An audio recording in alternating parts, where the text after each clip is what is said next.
El, Dios me puso que hablar un tema hoy día, un tema que va mucho con mi profesión que está de un lado, ¿no? Que es veterinario. Y yo hice mi posgrado en veterinaria en esa área, que es el área de reproducción animal. Hice fecundación in vitro, transferencia de embrión, mejoramiento genético. Y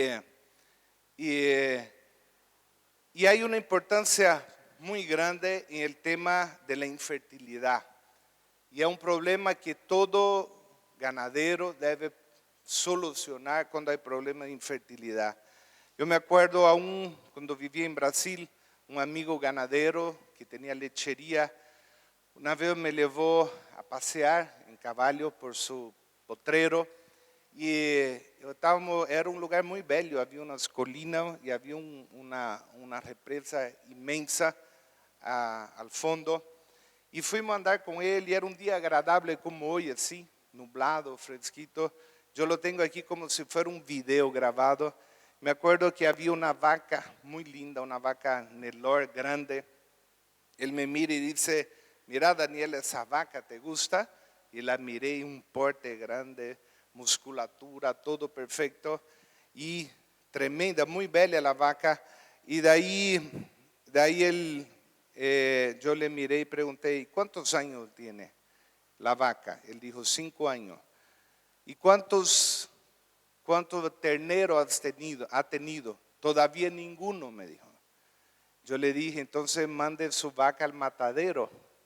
Él me dijo, ¿cómo semejante vaca? Mira la genética, tiene un historial genético, una vaca de inseminación artificial y todo. Le dije, mire, si la vaca no ha tenido ningún hijo, solo está comiendo el pasto y engordándose. No cumple la función que debía cumplir, mándela al matadero.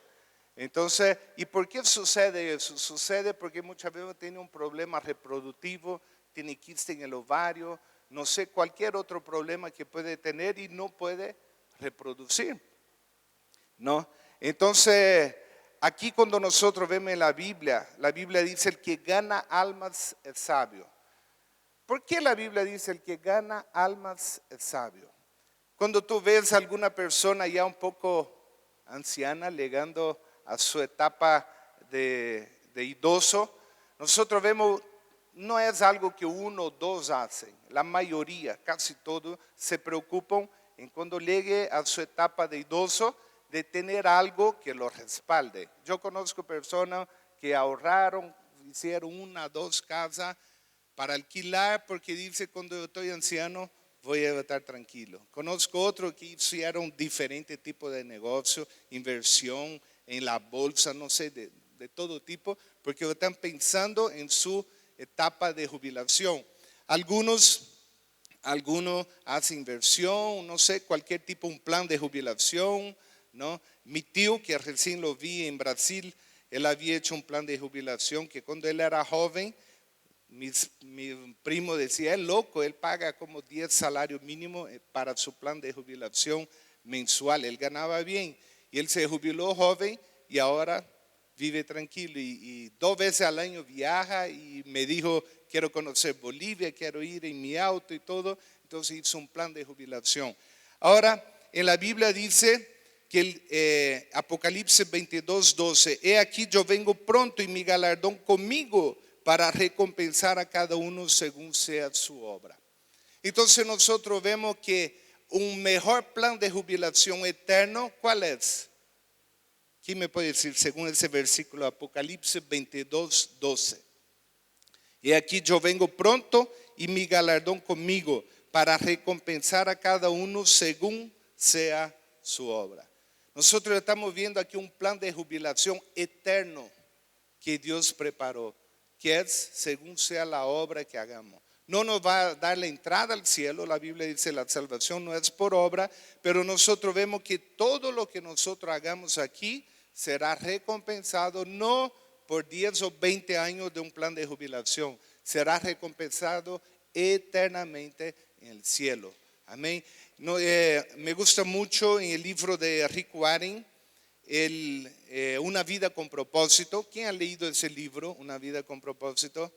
Amén. Y bueno, como dice el pastor Rolando, si no ha leído, primero tiene que leer y estudiar eso, ¿no? Le dijo el otro día, no es recomendado que lea ningún libro, lea primero eso, porque si usted lee otro y se olvida de ese, está mal, ¿no? Entonces lea la Biblia, en la Biblia está completo, está todo lo que Dios necesita para nosotros. Pero en ese libro quiero comentar aquí un poco la historia de la introducción.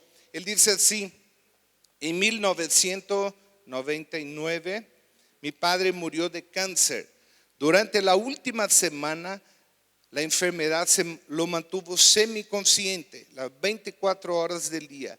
Cuando soñaba solía hablar en alto. Sentado al lado de su cama aprendí mucho sobre mi padre, escuchando sus sueños. Una de las últimas noches que él tuvo de vida, mientras mi mujer, mi sobrina y yo estábamos con él en el hospital, en la clínica, mi padre de repente se alteró mucho e intentó salir de la cama. Por supuesto, estaba demasiado débil, así que mi mujer insistió que volviera a reclinarse. Puesto que él persistió en levantarse, ella le preguntó finalmente, Jimmy, ¿qué estás tratando de hacer? Él contestó, tengo que elevar uno más a Jesús. Tengo que elevar uno más a Jesús. Y él repitió esa frase una y otra vez. Durante la próxima hora, probablemente volvió a repetir como 100 veces, tengo que elevar uno más a Jesús. Mientras estaba sentado al lado de su cama, con lágrimas cayendo por la mejilla, incliné mi cabeza y di gracias a Dios por la fe de mi papá. En aquel momento él extendió su frágil mano, la puso sobre mi cabeza y como si me estuviera haciendo un encargo dijo, Rick, lleva uno más para Jesús. Entonces él continuó, si quiere ser utilizado por Dios, debe importarle lo que más le importa a él, encontrar a sus hijos perdidos. Yo estoy procurando que este sea el lema del resto de mi vida. Entonces, hermano, imagínense si cada uno de nosotros tuviera cada día, se levantara y en lugar solo de preocuparse con lo que hacer, con el trabajo, con todo, hay que trabajar. La Biblia dice, el que no trabaja no coma. Uno puede preocuparse en tener un auto nuevo, sí. Uno puede preocuparse en tener una casa mejor, sí. Pero no debe ser lo primero. Por eso la Biblia dice, buscar primero el reino de Dios y su justicia y las demás cosas os vendrán por añadidura. Ayer en la noche, todas las noches mis hijos, Mateo, quiere que le lea una historia de la Biblia. Y agarro la Biblia en cuadrito, como dibujo animado, y le estaba leyendo la historia del joven rico. Nosotros vemos que Jesús tuvo dos discípulos, que no dice en la Biblia que era rico, pero se supone que eran Mateo y Lucas. Y nunca le pidió que dejara todo y regalara todo. Ellos sirvieron a Jesús así como era. Lucas era médico, ¿no? Pero llegó un joven y dijo, Señor, ¿qué debo hacer para heredar al reino de Dios? Y Jesús le dijo, ama a Dios, ama a tu prójimo. Él dijo, todo eso he hecho desde mi juventud. Y Jesús le mira y dice una cosa más te falta, vende todo lo que tienes, regala a los pobres y ven y sígame. No le hizo la misma pregunta ni siquiera a Zaqueo, que era cobrador de impuestos y era también muy rico, porque él se arrepintió y entregó su vida al Señor. Pero ahí nosotros vemos de una persona que estaba enfocada solo en bienes materiales. Y Jesús le da un llamado y él dice que bajó la cabeza y se fue triste. ¿Por qué? Porque su bienes materiales era más importante que el reino de Dios. El apóstol Pablo dice, pues si anuncio el evangelio, no tengo por qué gloriarme. 1 Corintios 9, 16 y 17. Si puede abrir su Biblia. Y quiero que analicemos eso. Para mí, el apóstol Pablo fue un gran misionero. Él llegó y llevó la palabra de Dios a inúmeros lugares. Amén. 1 Corintios 9, 16 y 17.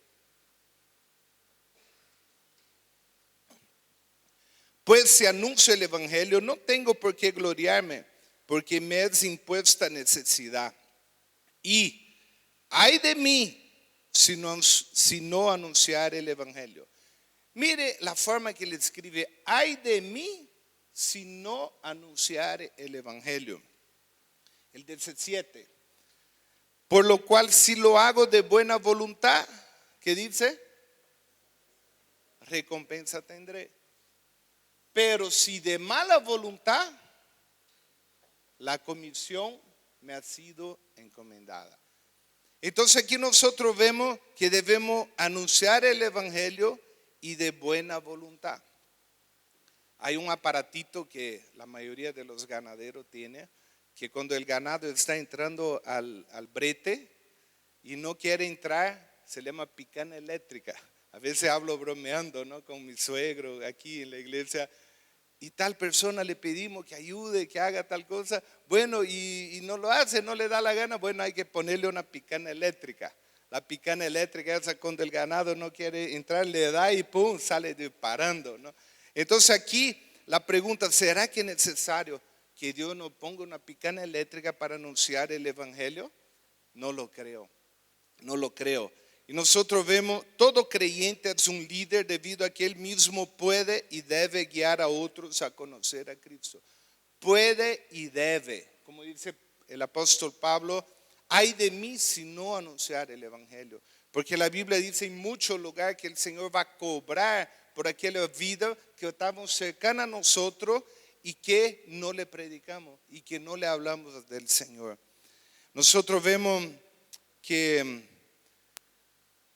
en mi caso alguien me discipuló en su época. Yo andaba en la iglesia pero tibio, y un día le dije: Señor, yo necesito ayuda. No fue ni 2 semanas más o menos, Dios mandó un pastor de otra iglesia que tenía una misión de misionero, y él se ofreció para discipularme. Y cuando marcamos un día, no era ni yo que iba a ir a su oficina, él iba todos los días en la tarde, a las 3 de la tarde de esa semana, en mi casa por casi un año. Él pagó el precio. Y hoy yo veo que si no hubiera él, que Dios hubiera mandado a pagar ese precio, no sé dónde estaría hoy. Quizá en el mundo, quizá muchas cosas hubiera necesitado. Entonces yo doy gracia hoy día, pero la palabra dice: de gracia recibiste, de gracia dad. Amén.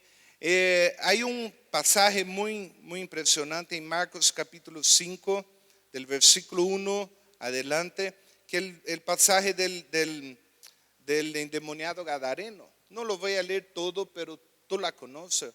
Un endemoniado que vivía en los sepulcros, que vivía en el cementerio, que le ponían cadenas y la rompían y se hería con piedra. Era un tipo totalmente poseído.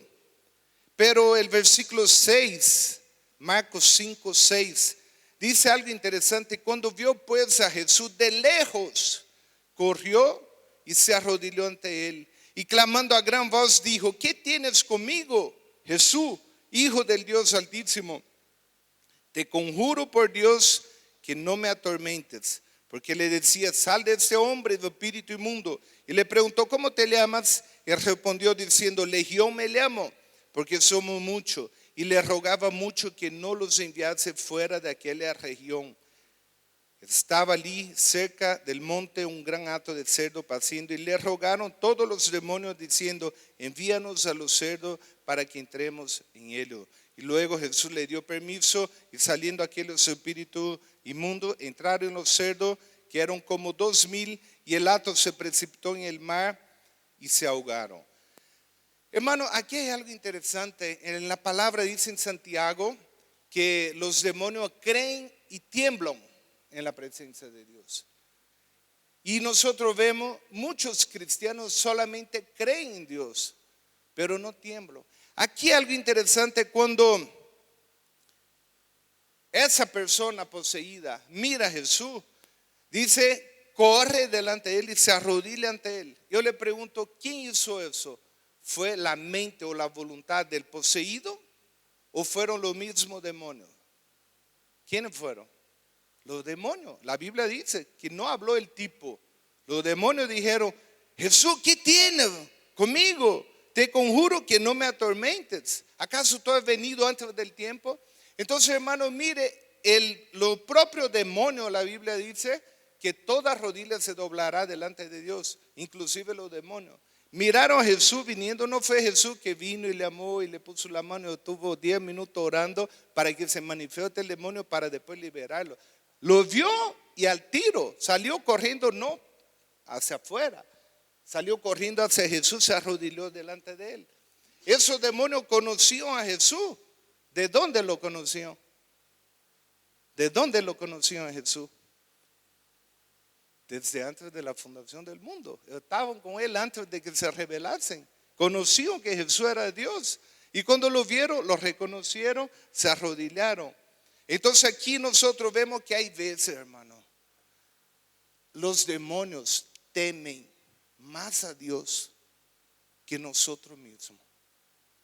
Porque teme a Dios. Lo vio y fue, se arrodilló delante de él. La otra parte muy interesante aquí en ese pasaje, el versículo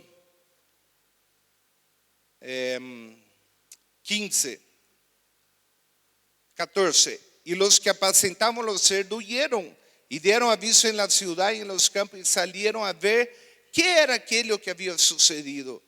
Y viene a Jesús y ven al que había sido atormentado del demonio y que había tenido la legión sentado, vestido y en su juicio cabal, y tuvieron miedo.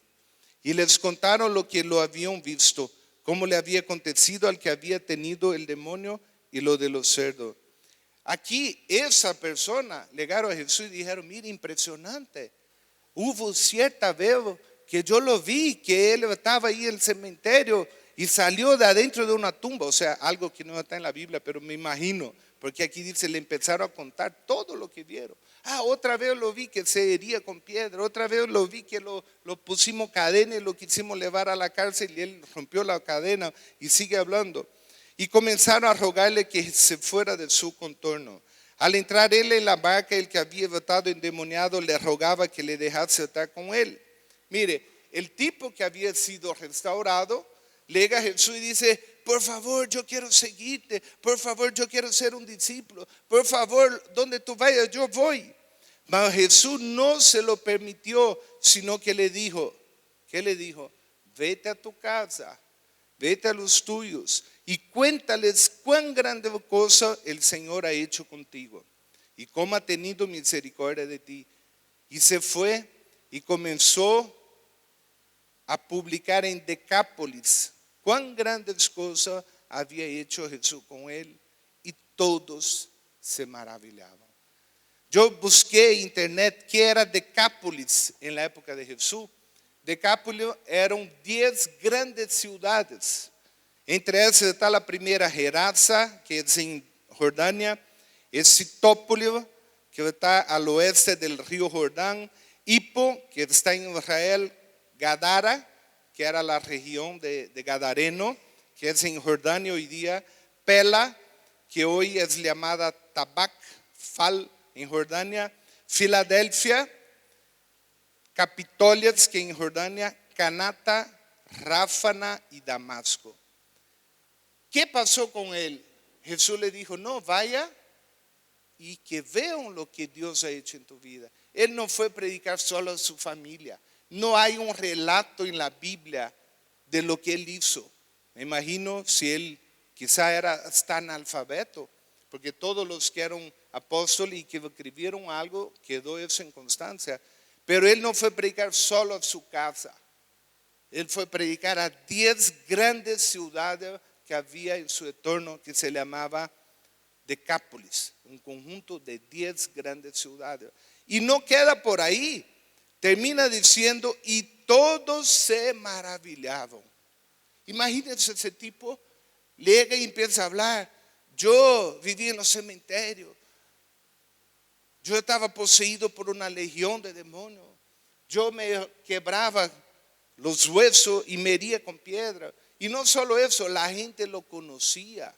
Nosotros vemos acá cuando hay a veces casos de posesión y algo, van los canales de tele ahí, wow, dice, y todo el mundo preocupado. en el colegio San Luis, allá donde empezamos a predicar. Yo hablé interesante porque le amaron, nos invitaron a predicar. Y la persona que invitaron, yo le pregunté a 2 o 3, ¿tú eres evangélico? No. ¿Tú eres católico? No. ¿Y por qué nos invita a predicar? Porque sabemos que hay necesidad. Pero ¿qué sucedió algunos meses antes? Como 8 meses antes, un muchacho del colegio quedó poseído y nadie en el pueblo pudo hacer nada. Todo el pueblo tuvo conocimiento y reconoció que hay fuerza del mal que puede operar en ese sector. Y ellos dijeron, bueno, necesitamos a Jesús. Necesitamos que nos enseñe la Biblia. Y ahí viene la pregunta, si ese día que pasamos, que yo estaba en la obra misionera con William, con el misionero, yo sentí, le dije, William, yo siento de que volvamos por el otro camino. Hay un camino que llega ahí por San Juan de Yapacaní, por la colonia japonesa, y hay otro camino que vuelve por Santa Rosa, que es un poco más lejos y más feo. Yo le dije, siento que debemos ir. ¿Por qué? No, porque siento que debemos ver algo para poner la radio, una radio cristiana, ahí algo. Y cuando pasamos ahí, un campesino dijo, necesitamos que enseñe la palabra. Y nos llevó al colegio. Y después tuve una reunión con el vicealcalde, que es vicealcalde de cerca de 30 pueblos, vicealcalde de Santa Rosa, y dijo, necesitamos. Cuando tuve la reunión con el alcalde y llegamos ahí, el alcalde nos recibió sin agenda, había gente esperando, él dijo, pase. Y cuando llegamos a él, yo le dije, mire, nos invitaron a predicar, enseñar la Biblia en el colegio, y es el motivo principal del por qué estamos aquí, enseñar la palabra de Dios. Y ellos dijeron, sí, vengo, necesitamos. Y ninguno de ellos no es ni evangélico ni católico. Ahora la pregunta, si en ese día hubiera pasado un testigo de Jehová, un mormón, ellos con esa hambre hubieran dicho, necesitamos que ustedes vengan a enseñar acá. Entonces, hermano, la Biblia dice, si nosotros no hablamos, las piedras hablarán. Si tú no hablas a tu pariente, a tu vecino, cuando está con problema matrimonial, ellos van a buscar a la fumada poderosa. Ellos van a buscar a Beta Carmín o no sé quién más, que son los brujos de acá. Tú necesitas hablar, tú necesitas ser luz en ese lugar. La Biblia dice, Apocalipsis 2, 3 y 4, y has sufrido y tienes paciencia, has trabajado por mi nombre y no has desmayado. Dios sabe todo lo que tú has hecho. Dios tiene registrado todo lo que tú has hecho por el reino de Dios. Pero después dice, tengo contra ti que has dejado tu primer amor. Tengo contra ti que has dejado tu primer amor. ¿Cuál es el primer amor? Yo me acuerdo cuando recibí el Espíritu Santo. Yo me bauticé de 8 niños y viví hasta mis 19 años en la iglesia sin hacer nada. Predicaba, hablaba de Dios muy pocas veces, pero lo hacía. Servía en la iglesia, servía. Cuando invitaban a hacer campaña evangelística, salir en la calle, yo era el primero desde niño. Pero cuando fui lleno del Espíritu Santo, empezó a suceder algo que yo no podía callarme. Yo no podía llegar a algún lugar y estar sin hablar. Había un fuego que me movía, que lo que me hacía alegre era hablar de Dios. Y yo quería que todo el mundo podía sentir esa paz en el interior. Y yo quería hablar. Y a los 3 meses, 4 meses que fui llenado con el Espíritu Santo, hablé con el decano de la universidad, pedí permiso para abrir una reunión de oración y de estudio de la Biblia. Y cada miércoles entregaba 400 invitaciones en toda la universidad. Y había de 20 a 30 personas todos los miércoles orando y escuchando la palabra. El pastor Mauricio también, Marito, cuando yo estaba en el colegio, ¿cómo se llama? Isabel Saavedra, era un jovencito. ¿Cuántos años tenía antes de salir de promo? ¿No? Y 13 a 14 años. Y pidieron permiso a la directora para abrir un grupo. y abrieron un grupo y era de 30 a 40 personas todos los días, a veces 60, que quieren escuchar la palabra de Dios. Entonces, hermano, ¿por qué? Porque hay el primer amor. Pero ¿qué sucede en la vida del cristiano que no debe suceder? Llega a pasar el tiempo y nosotros nos convertimos en cristianos triple S: salvo, sentado, satisfecho. ¿Por qué? Porque aquel vacío que uno tenía cuando había el primer amor, que uno siente ese fuego, que algo increíble cuando sucede, uno se acostumbra a vivir en aquello. Y para después todo es normal. Y eso no debe pasar. Por eso la Biblia dice: tengo contra ti que has dejado tu primer amor. Aquí el Señor habla de personas que han sufrido, que han sido pacientes, que han trabajado arduamente por el Señor y no han desmayado. O sea, está hablando de personas que nunca se apartaron de los caminos de Dios. Pero Él cobra algo. Él dice: tengo contra ti que has dejado tu primer amor. Entonces, hermano, nosotros debemos renovar ese amor. Nosotros debemos renovar lo que Dios quiere usarnos, a donde vayamos. Cuando la Biblia dice en Efesios, la armadura del cristiano, una de ellas es el zapato de ¿qué? ¿Quién se acuerda? El calzado de ¿qué? El apresto por el evangelio. ¿Qué significa? ¿Y por qué Dios puso el evangelio como el zapato y no como la espada y no como el escudo? ¿Por qué? Porque en todo lugar que uno ponga su pie, debe tener el apresto por el evangelio de la paz. Si yo llego a mi familia, ahí. Si yo llego al trabajo, ahí. Si yo voy a la universidad, ahí. Si yo voy al colegio, ahí. Si yo voy al campo, ahí. Donde yo vaya, debe haber el apresto del evangelio de la paz. En nuestra iglesia nosotros vemos la visión: familias integradas manifestando el poder del Espíritu Santo. La misión de la iglesia: ganar y discipular vidas en intimidad con Dios, que está basada en Mateo 28. Y el eslogan: formando a Jesús en nosotros. Ahora, la misión, el Señor nos dio una misión, que ir y hacer discípulos. Ahora nosotros vemos cuando alguien está enfermo, ¿qué necesita? Buscar un médico. Yo fui a Brasil y empezó a picar mi oído, empezó a arrancar. Después fui donde mi padre, eso se agravó un poco y no puse nada, solo puse una gota para trancar el oído. Ya cuando llegué a Bolivia pasó un poco ese dolor de oído y no fui al médico, y llegó un día que llegó en la noche, se hinchó el oído, no escuchaba nada y no pude dormir, no podía tocarlo. Al otro día fui en la tarde a la caja petrolera a ver si conseguía una ficha. Llegué a las 3 y poco de la tarde, me senté y quedé hasta las 7 de la noche y no me atendió. Y ese oído así. Y yo decía: hoy no voy a poder dormir otra vez. Y salí de ahí y le dije: no, yo voy a buscar un médico particular porque no puedo. Fui, busqué una doctora, pagué 300 bolivianos y dije: necesito. Y me dijo: ponga un corticoide, un antiinflamatorio, y mañana va a estar mucho mejor. Me dio antibióticos para tomar oral y antibióticos y para poner en el oído, y mejoró y sané. Ahora aquí nosotros vemos también como iglesia, el primer punto: uno cuando está enfermo necesita hacer ¿qué? Buscar un médico. Yo veo el pastor Rolando, aparte de médico, es pastor, porque a veces lo llamo, muchas veces lo testifiqué. Pastor, no puedo ir a la iglesia, no tengo tiempo en hora de oficina, ¿será que me puede atender en la noche? Sí, hermano, puede ir, dice. Y cuando vivía en un condominio cerca de él, a veces hasta la 1 de la mañana había gente ahí, ¿no? Entonces, corazón de pastor.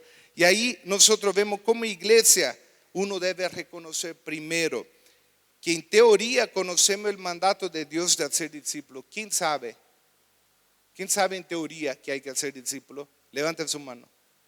¿Quién sabe en Mateo 28 que dice: id a ser discípulos?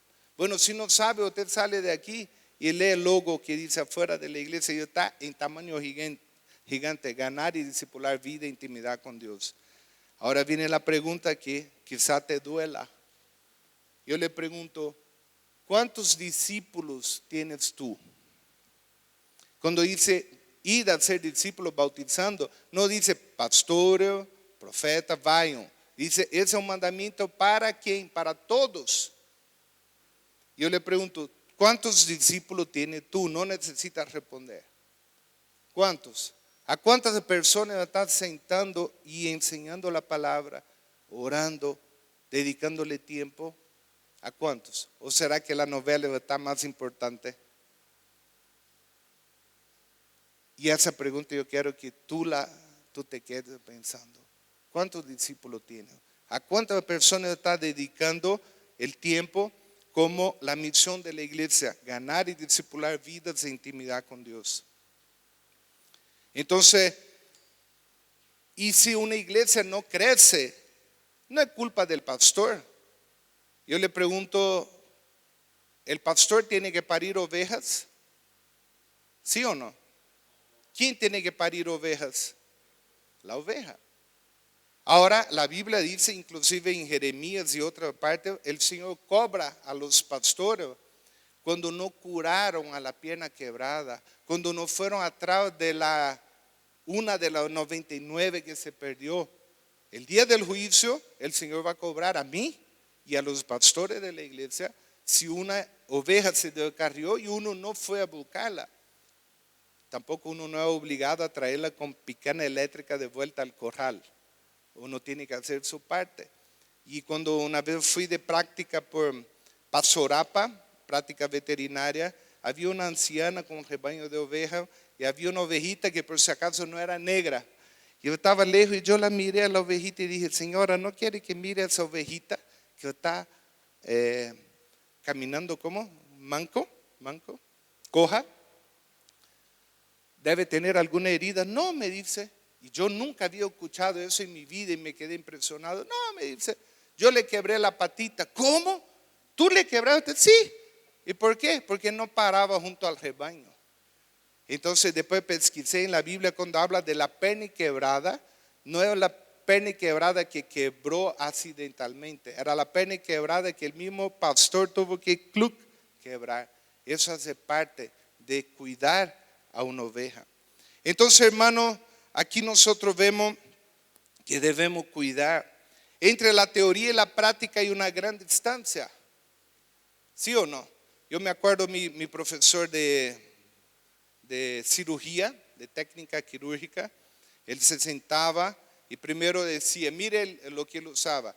Para la próxima clase estudien tal capítulo del libro. Estudiábamos. Después él iba y enseñaba, en teoría. Después nos sentábamos en el quirófano y él hacía la cirugía y ahí había como 20 alumnos mirando para aprender. En la próxima vez él decía, ahora ¿quién se anima a hacer la cirugía? Entonces, algunos decían yo. Entonces él decía así, yo enseño, ustedes aprenden. Yo hago, ustedes ven. Ahora ustedes ven y yo superviso. Y después ya cada uno tiene que saber por delante. Entonces el tema de hacer discípulo y ganar vidas es similar. Nosotros debemos replicar eso. Entre el dicho y el hecho hay un gran trecho, como dicen. Y como discípulo también debemos enfocar en hacer la voluntad de Dios. En Números 6:22 habla el mayor deseo de Dios, es que su rostro sea reflejado en nosotros. Cuando habla de bendecir a su pueblo, dice, y que el rostro de Dios resplandezca sobre vosotros. Cuando Dios es glorificado? Juan 15:8. ¿Sabe usted cuándo Dios es glorificado? Solamente en el día del culto de alabanza, solamente en los días del culto. Ponga ahí Juan 15:8. Cuando Dios es glorificado, cuando nosotros buscamos, producimos fruto y cuando esos frutos permanecen. Amén. Juan 15:8. Entonces, ¿tú quieres glorificar a Dios? ¿Cuál es la manera de que tú puedas glorificar a Dios? Dice, en esto es glorificado mi Padre, en que le veis mucho fruto y seáis así mis discípulos. El Señor no quiere ningún hijo estéril. El Señor no quiere ningún estéril espiritual en la iglesia. Y el versículo 16 dice que no es solamente ganar, debemos cuidar de su fruto para que Él permanezca, dice. Debemos cuidar de su fruto para que permanezca. El versículo 16 dice: no me elegiste vosotros a mí, sino que yo os elegí a vosotros y os he puesto para que vayáis y levéis fruto y vuestro fruto permanezca. Hermano, el fruto debe permanecer.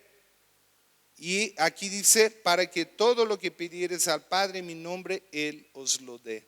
Entonces, cuando nosotros producimos fruto y lo discipulamos y lo cuidamos para que Él permanezca, es la clave para una oración efectiva. Si tú estás ganando vida y discipulando, o sea, no quiero aplicar como la doctrina de la prosperidad, que hoy todo habla: ven a Dios y todo le irá bien, ven a Dios y todo le irá bien, porque lo asimilan la prosperidad con Mercedes-Benz en el garaje, y lo asimilan la prosperidad con todo. Pero no es solo eso, la prosperidad mejor que Dios dice es buscar primero el reino de Dios y su justicia.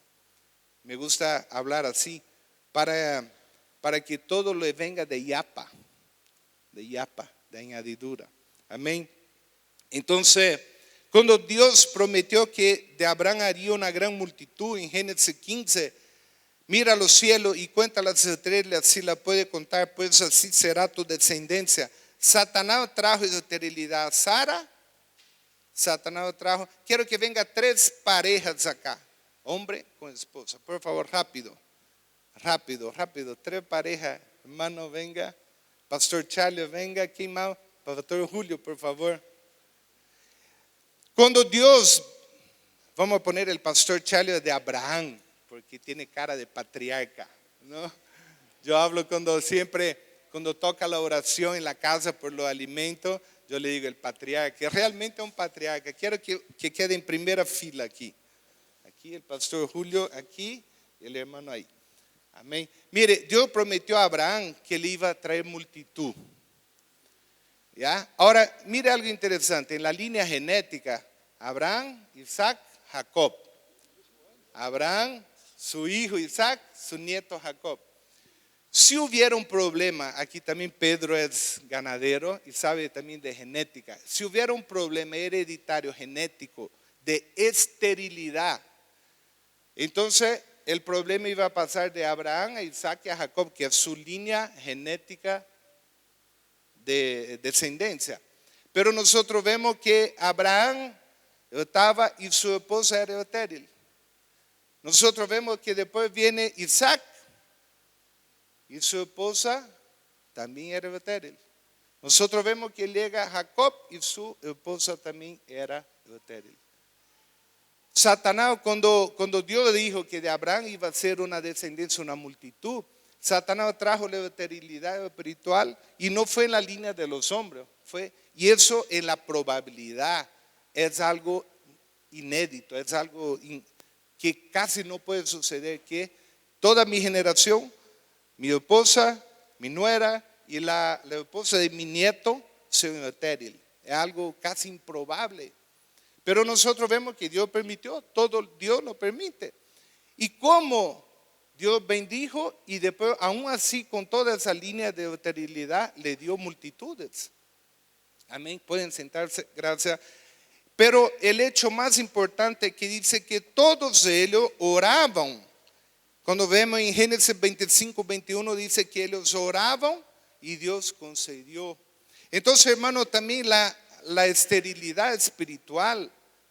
Si tú eres estéril espiritual, si tú no has ganado y discipulado a ninguno, y le digo discipular, porque yo le pregunto, ganar a alguien, que esa persona levante su mano a Jesús y acepte a Jesús, ¿es difícil? No es difícil.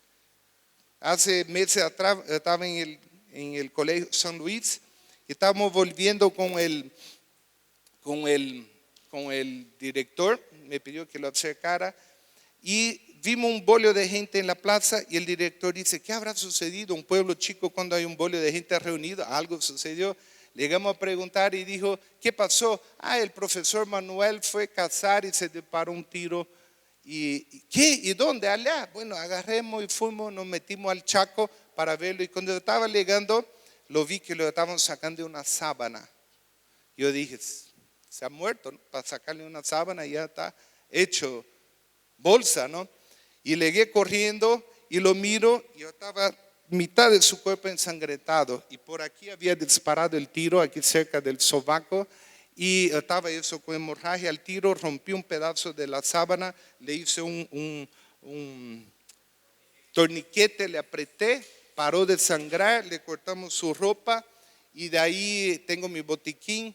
Y ahí al momento ya le puse una vitamina K y pasó algunos minutos, llegó la señora de la enfermería, de la posta de salud, le puso un suero y después de media hora más llegó la ambulancia. Pero en ese momento yo estaba ahí y después que lo curé le dije, Manuel, ¿tú quieres aceptar a Jesús como Señor y Salvador? Sí, sí. Y miré a la gente que está al lado, ¿ustedes quieren aceptar a Jesús? Sí, sí. Ahora viene la gran pregunta, ¿dónde estarán hoy? ¿Dónde estarán hoy? ¿Cómo están su camino hoy? ¿Quedó por ahí solo? La Biblia dice, ni todo el que diga Señor, Señor entrará en el reino de Dios. O sea, simplemente decir, levanten su mano, repita una oración conmigo, listo, nos vemos en el cielo, amén, aleluya. No, hermano, ahí empezó el proceso. Amén, empezó el proceso. Entonces, hermano, la aplicación para tener fruto debe orar y pedir al Señor. Cuando el Señor ve una higuera estéril, la maldijo y se secó. La otra higuera estéril le pidió que la acabaran y que la abonaran. Y si diera fruto en un año, bien, si no, que la cortara. Entonces, hermano, hoy día nosotros queremos preguntar, en este año, en este último año que pasó, no digo cuántas personas aceptaron a Jesús. No solo eso, le pregunto, ¿cuántas personas tú has discipulado? No voy a pedir que me diga ni que levanten su mano, solo quiero que tú quedes con esa pregunta en tu corazón. Y después nosotros vemos, y eso quiero que tú lo leas después con tiempo, en Isaías, el Señor habla en capítulo 1 de personas que van a la iglesia, que hacen fiesta, que hacen de todo, pero que el Señor dice así, que escondería su rostro de él. ¿Por qué? Porque le cobra de que no hacían justicia y no hacían su voluntad, no restituían al caído, no producían fruto bueno. Isaías 5 habla también de un agricultor que hizo una viña y le hizo de todo, la depredegó, la abonó, le hizo de todo, pero esperaba fruto y no dio fruto.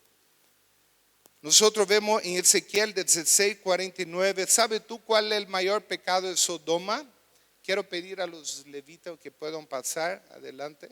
¿Sabe tú cuál fue el mayor pecado de Sodoma y Gomorra? Aparte del homosexualismo, que todos sabemos.